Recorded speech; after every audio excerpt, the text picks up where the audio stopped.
నా మేనల్లుడు ఫోన్ చేశాడండి, చెప్పాను కదా ఈ బాటిల్ ప్రజెంట్ చేశాను వాటర్ వెయిట్ తగ్గడం కోసం, వాటర్ తాగమమ్మా అని. వాడు ఇంకా ఫోన్ పెట్టేశాడు కళ్ళ నీళ్ళు వచ్చే టైంకి. వాడికన్నమాట క్రికెట్ ఆడుతున్నట్టండి, సండే క్రికెట్ ప్లేయర్ అని కర్ణాటకలో స్టేట్ లెవెల్.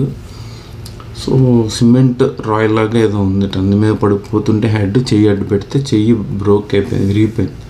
సో ఈ పార్ట్ ఇలా బయటకు వచ్చేసింది అనమాట.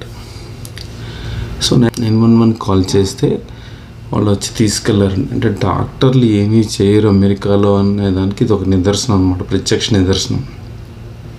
పాయింట్ 1 తీసుకెళ్లారు. First 2 hours unbearable pain. So టెంపరీగా అలా హోల్డ్ చేశారనమాట. ఆ పిక్చర్ కూడా పెడతాను. సిమెంట్ కట్టేస్తారండి ఇండియాలో అయితే, అమెరికాలో టెంపరీగా వేసారు. బట్ సిమెంట్ కట్ 2 months ఉంటుంది అనుకోండి ఇండియాలో. ఇక్కడ టైమ్ ఈజ్ మనీ కాబట్టి 6-10 days ఉంటుంది.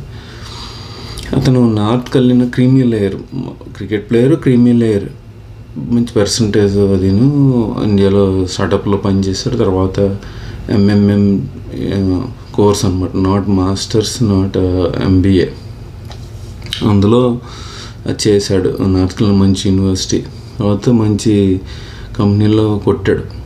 H1B కూడా పికప్ అయింది లాటరీలో, మంచి కంపెనీలోనే కొట్టాడు. సియాటల్, నేను నా వీడియోలు చూసాడు, ఫుల్ టైం కొట్టాలి లేకపోతే బాడీ షాప్స్ అని.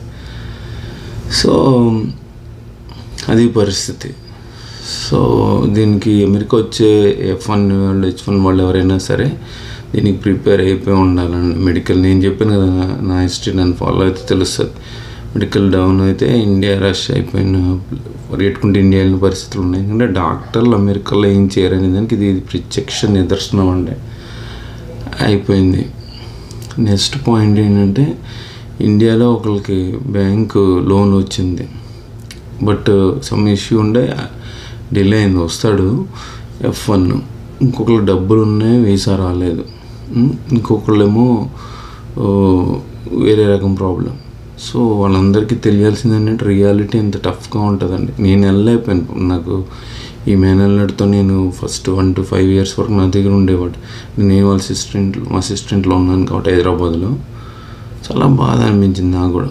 ఇక్కడ 3000 miles డ్రైవ్ చేసుకెళ్ళాం, ఫ్లైట్లో వెళ్ళాం, ఎవరికి లీవ్లు ఉండవు, ఎవరి లైఫ్ ఆడితే వర్క్ లైఫ్ అలా ఉంటుందండి అమెరికాలో. అంటే ఇండియాలో ఎవడైనా పోయినా వెళ్ళలేము, అమెరికాలో కూడా ఎవరికైనా పోతున్నా కూడా వెళ్ళలేము అనమాట. ఓన్లీ ఒక ఫ్రెండ్స్ హెల్ప్ చేస్తారంట, రిలేటివ్స్ ఏం చేయరు అమెరికాలో. అది క్లారిటీ ఉండాలి.